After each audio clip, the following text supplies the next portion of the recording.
Welcome to New Mommy at 40, a honest, informative, and non-judgmental podcast for those navigating to and through parenthood in their 40s.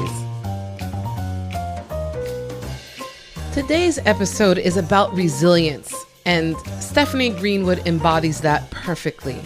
She's been through the fire, and she talks about finding love after a toxic relationship and becoming the mother she'd never thought she'd get to be at age 42. And whether you've been through something like this or not, I know that you're going to relate to her. I can't wait for you to meet her. But before we get into it, please subscribe, follow wherever you're listening to this so you don't miss a single episode. All right, let's get into it. It didn't happen in my 20s. Who cares? Now I've got all this fancy wisdom to share. Hey, I've got this, baby, you're getting the best of me, 'cause I'm a new mommy at 40.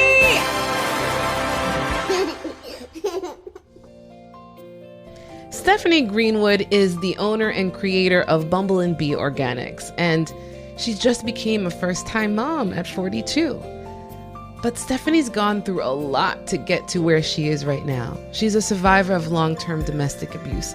And today she's sharing with us and being so vulnerable of how she got herself through the fire. If you're listening to this and you have been through something similar to Stephanie's situation, we do ask that you please take care of yourself during this episode. It might be triggering. And if you haven't, please put yourself in her shoes. Let's welcome her in. Stephanie, it is such a pleasure to have you. I'm just in awe of your story, and also just as an entrepreneur, how successful you've been too.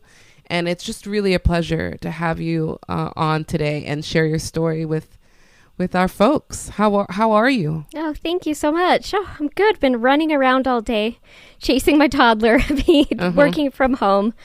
And so I'm exhausted and shoveling snow. I mean, you're doing a lot of things. And how old is your toddler now? He is 15 months. Oh, yes. Yeah, I remember he's that time. Running everywhere. It changes, right? Once they start to you're waiting for those first steps and then they take them and you're like, oh my goodness, my life is never going to be the same. No more just putting you and walking away. Yeah. Right? Yeah, exactly. It's into everything, climbing on everything, and then just up and down, running around. But it's so much fun. It is. I feel so lucky to have this opportunity and to be a mom. It's been incredible. And it was something that I never thought that I would be. And that's what we want to get into today is, one of the things that we explore on this show are just all the different paths to parenthood, to motherhood, and how people make these assumptions sometimes as to what took us so long. You don't know what someone is going through until you do. Mm-hmm. And now you're able to be a mom in a healthier situation than maybe, it would have been if you had a child back then. So you were in this relationship basically that was really abusive. What was that like going into it? Because no one goes into something thinking it's going to be that. Yeah. So how did that start out for you, that relationship? Yeah, so I had met him at the music venue that he ran.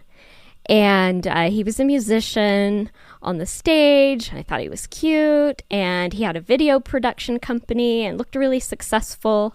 And, invited me to come in and work with him. And I was really interested in that. I was 22 and that was all very glamorous to me. Just like this, wow, learning video production and being involved in the music scene. And this was in Arizona. And at that time I had moved from Utah to Arizona to go to grad school and I didn't get in. So it was at a time in my life where I was very lost. I didn't have any friends, really. I'm alone in a new state.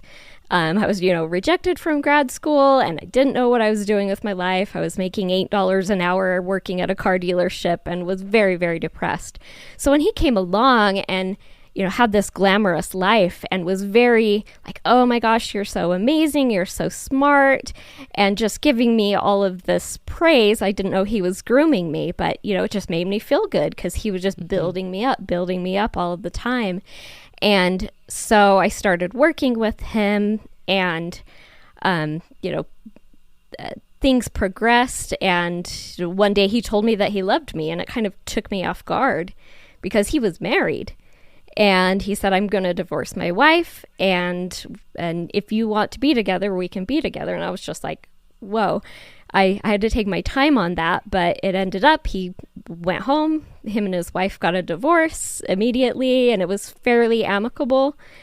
And then it was like, okay, we're together, and it moved really fast. It was like, well, he doesn't have a place to live now because he's getting divorced, so he's staying with me. And then soon he got me to quit my job and just say, hey, come work for me full time. So I said, okay. And then my lease was up. He bought a house. I moved in with him. And then we were just running this video production company together. And so by then I was dependent on him financially. And I had ended up getting into some debts for him that I didn't realize because I was 22 and had no idea how those things worked.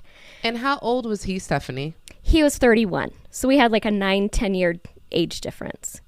So it had started out as kind of this mentor-mentee relationship that was professional, and then all of a sudden it switched. But there was always that power dynamic of I'm older than you and I know better, and so you need to listen to me and do what I tell you to do.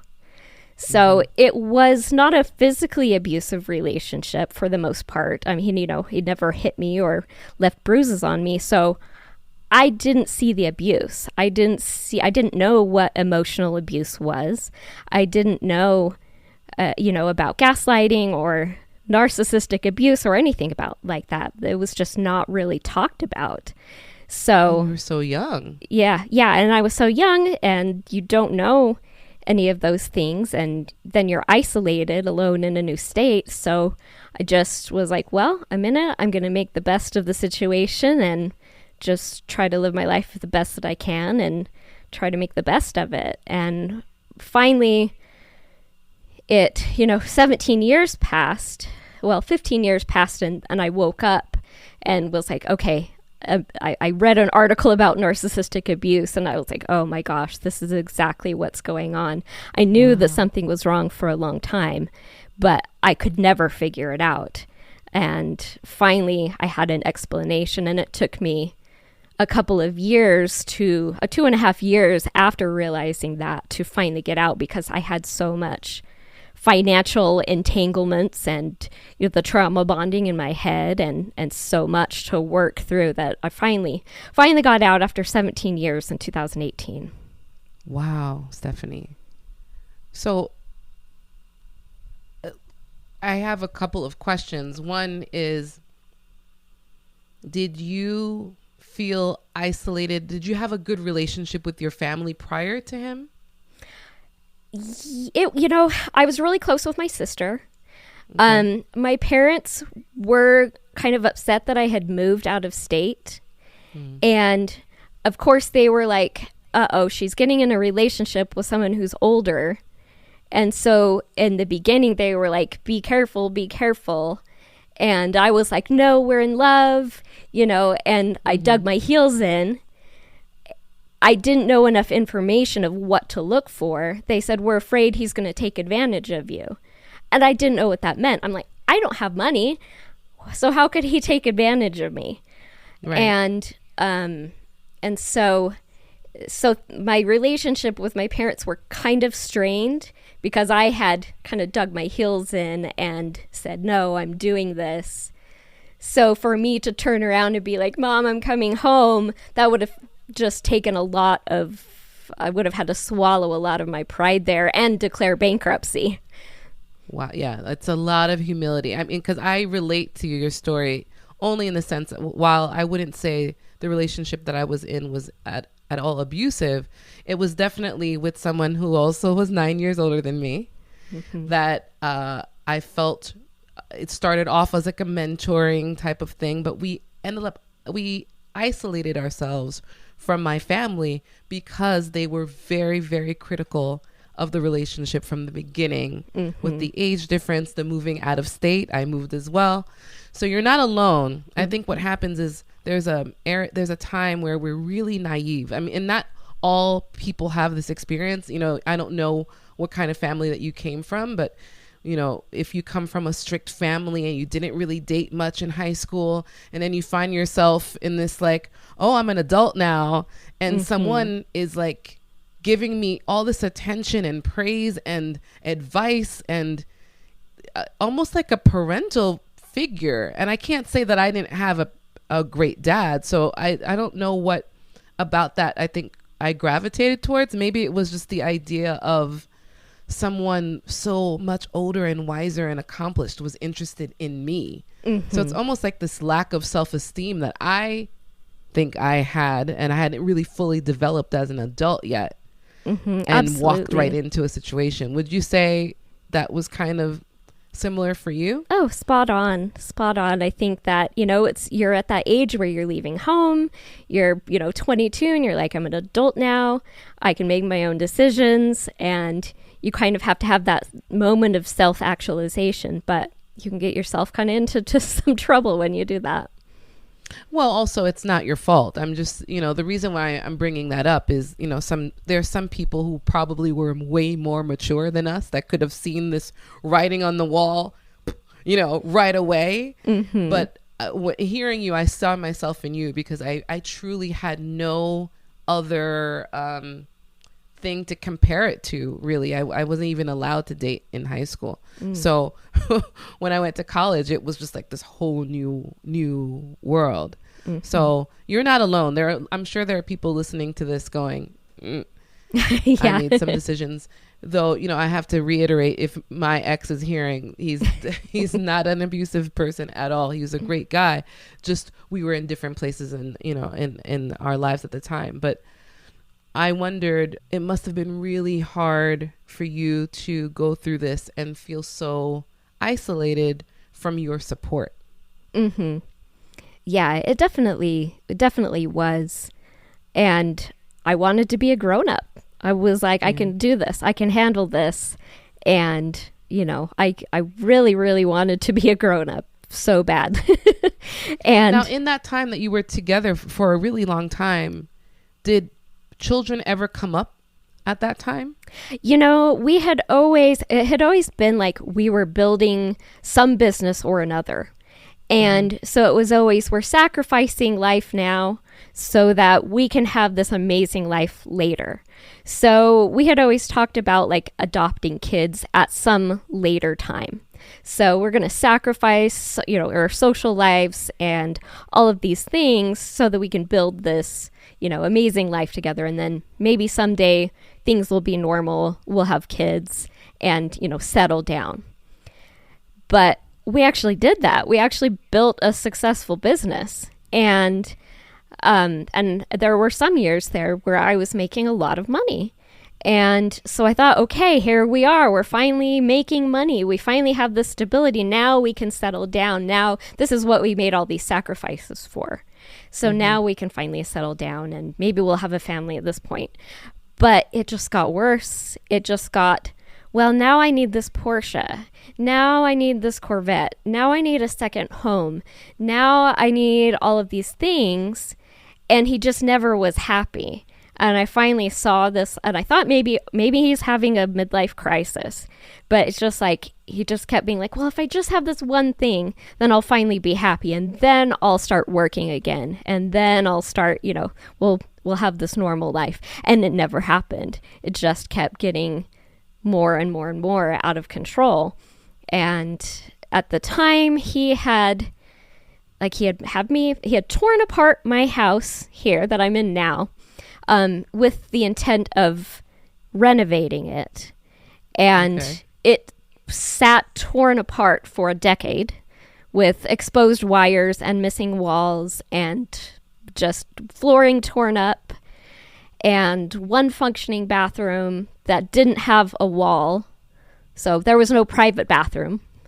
And so then he did the same thing. He leased out 2 more business units in our industrial complex with the intent of expanding the business into these buildings, tore them apart, then abandoned that project, and then had me buy a second house coerced me into buying a second house, and then tore it apart. So by the time that I had to break up with him, I had 2 torn apart houses and 2 industrial units that I had to rebuild in order to give back to the landlords.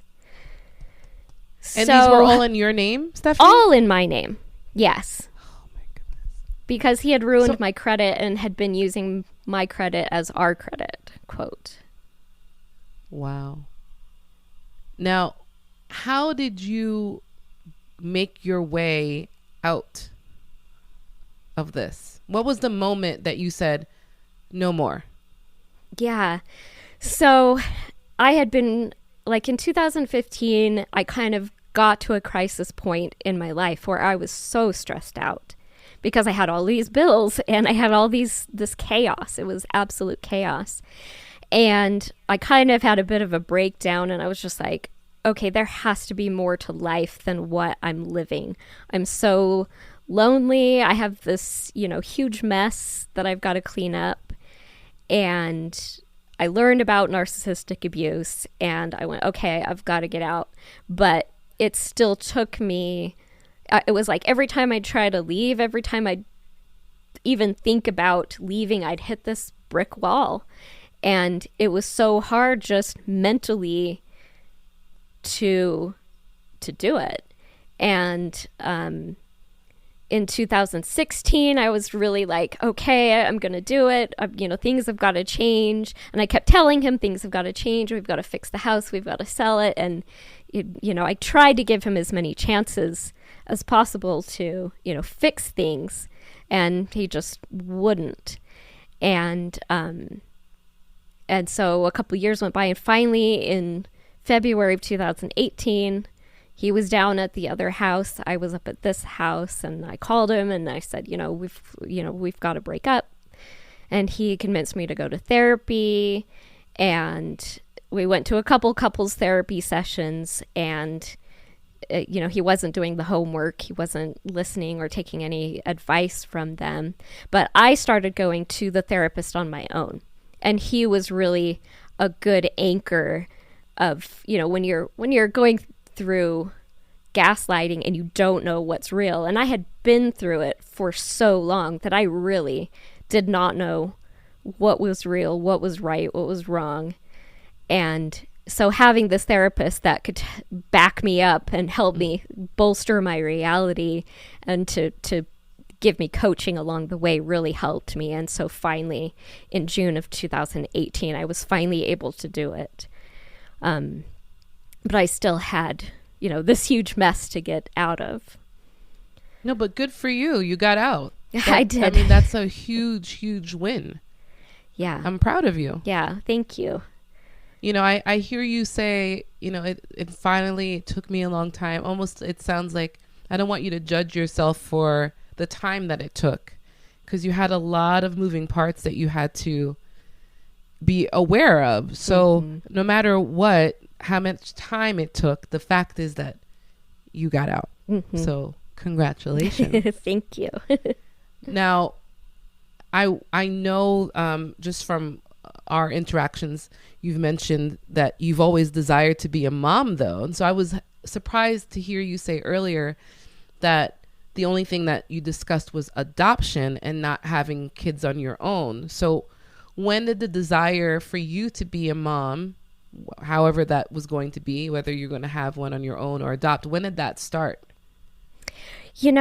I had always, I grew up Mormon. And so that's a lot of that culture is, your value as a woman, your divine purpose as a woman is to be a mother. So I had that kind of ingrained in me from my childhood. But I knew that I didn't want to have children with the ex because I knew that something wasn't right there. I knew that it wasn't a safe environment for children, even though I didn't have the vocabulary to know what was going on. It was like just a feeling of like, I don't want to have kids with this guy. And I dealt with polycystic ovarian syndrome and irregular cycles and all of that. And when I was 34 and I was still with the ex, my doctor said, hey, if you want kids, you're going to have to do it right now because your fertility is dropping and dropping fast. And so I was like, well, I didn't feel like it was an option to leave that relationship. And I didn't want to have kids with him. So I was like, well, I guess I'm not going to be having kids. And so I kind of grieved that as a loss. I just kind of made peace with it. Like, okay, I'm probably not going to have kids and I'm going to make my peace with that. And I kind of grieved that as a loss in my life and tried to find other meaning and try to find other purpose. And, by the time I ended that relationship, I was fairly okay with it. It was still something that I felt sad about. It was still something like, I just wasted all this time with an abuser where I could have, I gave all of my reproductive years to this guy, and it was a regret and something that I did grieve. So it was something by the time that when it actually happened, much to my surprise, it was something that I had already given up on. And how old were you at that point when you did leave? You were... So I left the ex when I was 39. Okay. And so I broke up with the ex, and about 10 days later, I was in a new relationship. So luckily, I lucked out, and he's a good guy. Yay. And we have a healthy relationship, and... the pregnancy was a total surprise because I had a blood test when I was 40, and they said, yeah, you have polycystic ovarian syndrome, and if you want kids, you're going to have to do IVF. And even with IVF, you only have about a 20% chance of getting pregnant and carrying it to term. And sometimes so less, I said, okay, if you throw the age factor in there as well. So Yeah. And so I was like, okay, well, I've already kind of grieved that in my life. And so I'm just going to move on and live my life. And then a year later, I got pregnant. So it was an absolute surprise for both of us. And it's changed our lives in so many beautiful ways. And our son is just absolutely just a joy to us both. And that's just been a beautiful thing. Good for you, Stephanie. We're all rooting for you. We're like, yes, good for her. This is such a great turn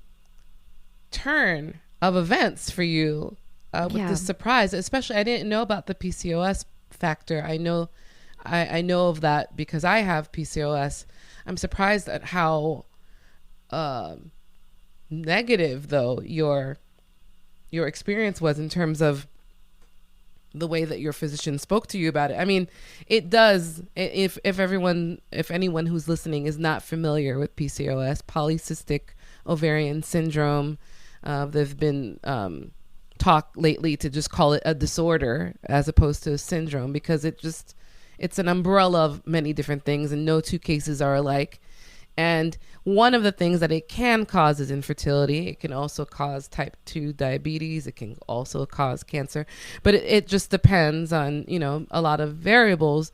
But to hear someone say that IVF immediately was the only option, I'm surprised to hear that. But again, it just depends on your results, your test results. So that really must have been a complete surprise to spontaneously get pregnant on your own. What a blessing. Yeah. And it just makes me realize I do have this theory and I'm looking into it and I might even start a podcast about it, about the connection between trauma and PCOS, because that chronic stress of trauma throws off your hormones.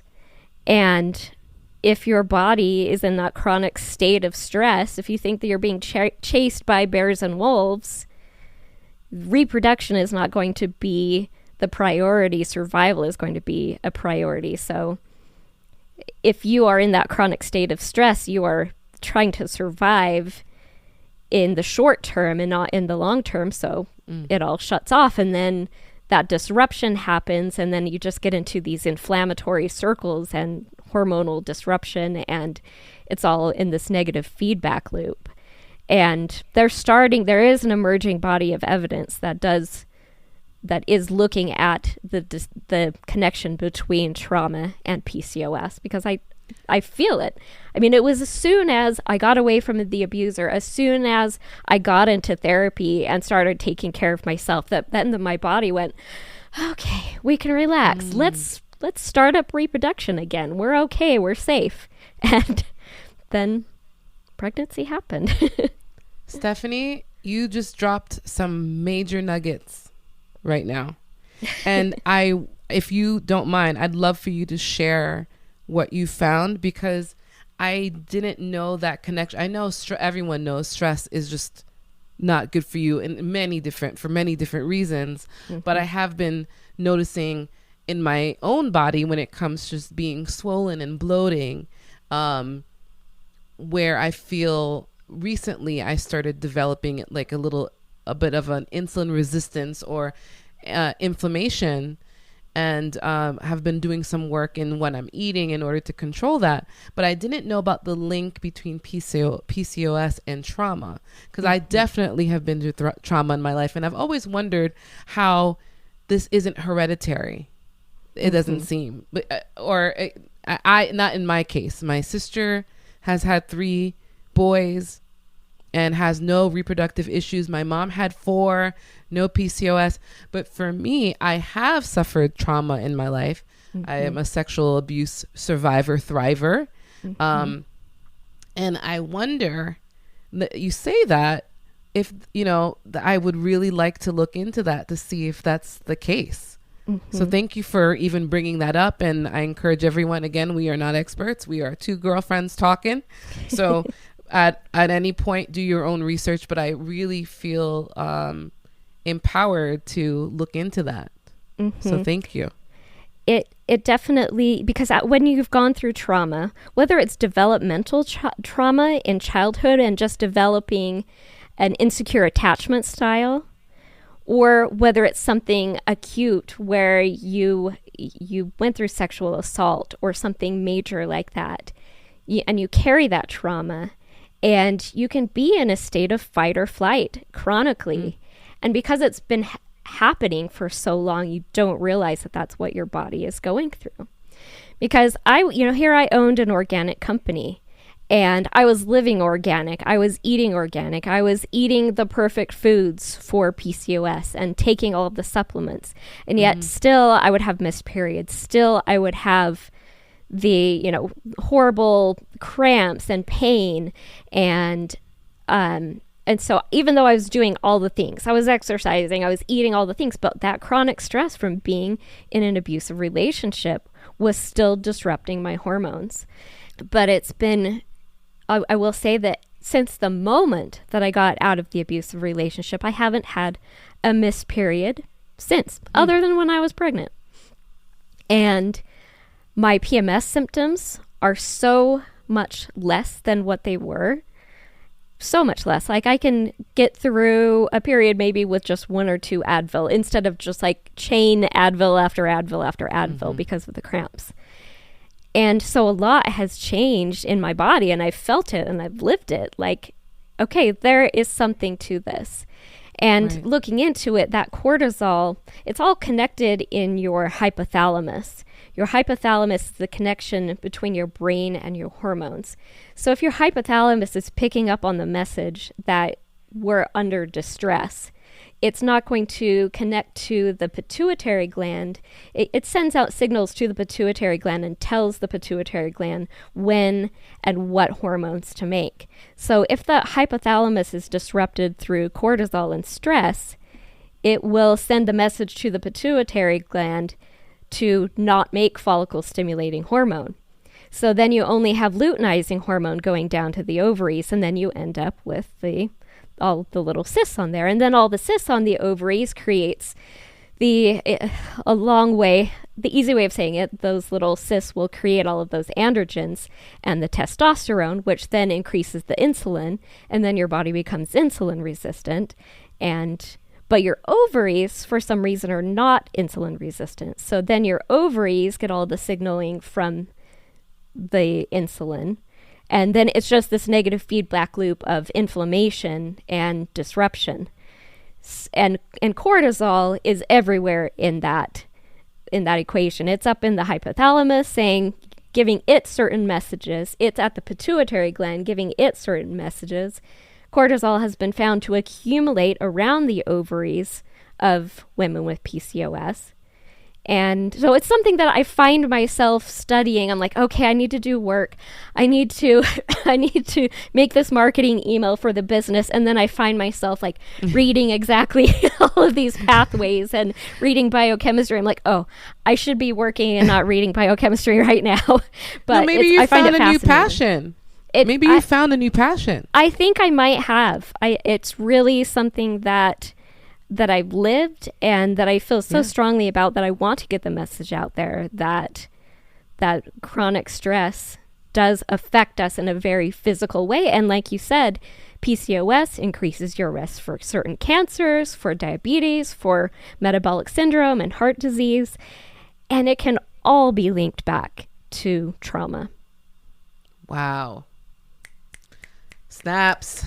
Stephanie, I so appreciate you shedding light on that. And I think you should definitely do a podcast. I'm for everyone having one that has, you just need a passion to be very passionate about something and know your audience. So I hope that that you continue to research all of this and share what you find. Please don't forget to send me with the info that you found, and I'll do some digging too, because this is really, really, really interesting. So with all that said, that major change in lifestyle, giving you this space to create this beautiful child, what has motherhood been like for you? You know, it's been such a transformative journey, and it has been healing. It has been healing for me. I think that, you know, I'm with the trauma that I've been through, I'm still a lot of the time waiting for the other shoe to drop. I'm waiting for the bad thing to happen. So when I was pregnant, I was holding my breath that, you know, that the pregnancy would go well, and it went well, and I had a healthy pregnancy and carried him to term and had no complications. I did end up having a C-section because he had a big head, but that was pretty much the only thing. And then like as he was very small, you know, and you're kind of in that mama bear mode where you're just like, I've got to protect him from everything in the world. But at the same time, I think I had a lot of anxiety still about like, okay, the bad thing is going to happen. What's the bad thing that's going to happen? And now that I'm, you know, we're at 15 months now, and he's doing amazing. He's doing awesome. And I'm kind of letting my guard down a little bit. I'm like able to relax a little bit and go, okay, this actually is a beautiful thing that has happened to me, and good things can happen to me. And, you know, my boyfriend, he fixed my house. So I actually have walls in my house now, and you know, the bathrooms are functioning, and the plumbing is working, and the electrical is working, and so it's fixed my life in a lot of ways. And I actually moved out of my house and rented it out for a little while because I just couldn't be here. I couldn't be here with all of the bad memories. But the last few months we moved back in here and are creating a new life here and creating a new energy, and having this child running around the house, it definitely has reset the emotions here and the feeling.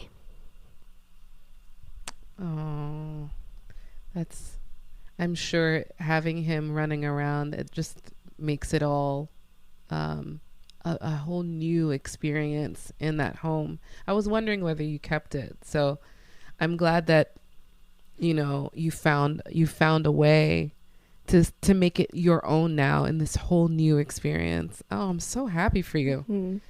What have you found challenging maybe in being a mom in your 40s? Anything challenging specifically due to being at this stage of your life? That's a good question. I guess I don't have much of a frame of reference because I was never a mother in my 20s. Right. But I mean, of course I have lower back pain, but so do so many other women who have given birth.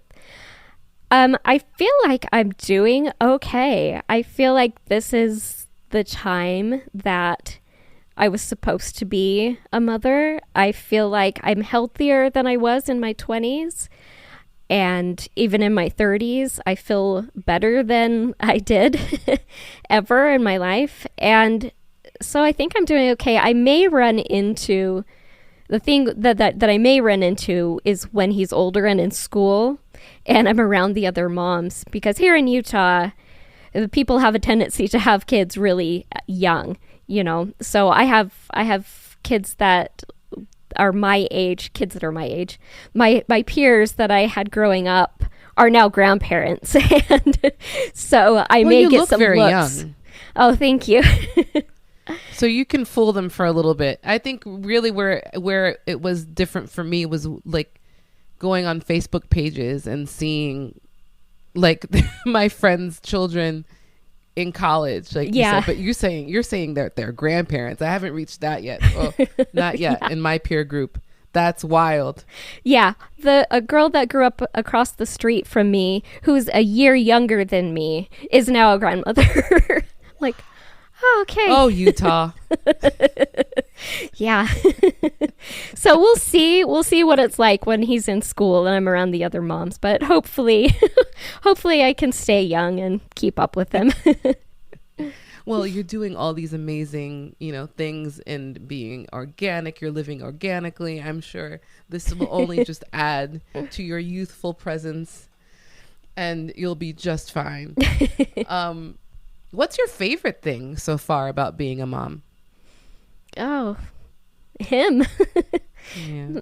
That boy he's such a little personality, and it's so fun to see that personality grow every day and see it from when he was just a baby and then to see that develop and just to see this silly boy who just likes to play tricks on us and he thinks everything is funny and he just hasn't been he hasn't been affected by life yet, and I want him to keep that humor and to keep that joy for as long as he can.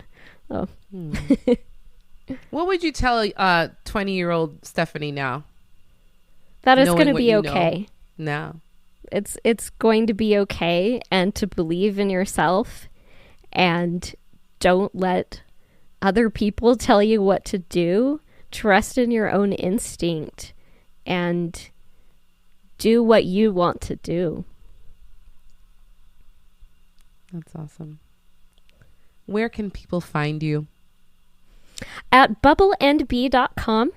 You can reach me directly, info@bubbleandbee.com, if you have any questions about anything, and on social media, our handle's @bubbleandbee. We do organic bath and body products that are free from xenoestrogens, no endocrine disrupting chemicals. That's why I started it, because of my struggle with PCOS and adenomyosis, and learning about all the different chemicals and personal care products that can disrupt our hormones and lead to these, conditions. So, yeah. That's awesome. Bubbleandbee.com. It's such a pleasure. It was such a pleasure having you.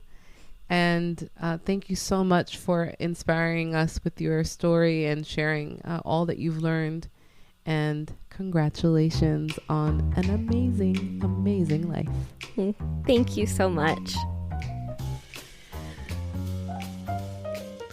I'd like to thank Stephanie for being so open and vulnerable with her share. It's not easy to talk about the past, but I know that you've blessed someone today. So thank you so much. And congratulations on all your success, especially your little one. Please tune in next week for another great episode. And don't forget to subscribe. I need you to please subscribe and follow wherever you're listening to this. And like always, take care of yourself and each other. Bye for now.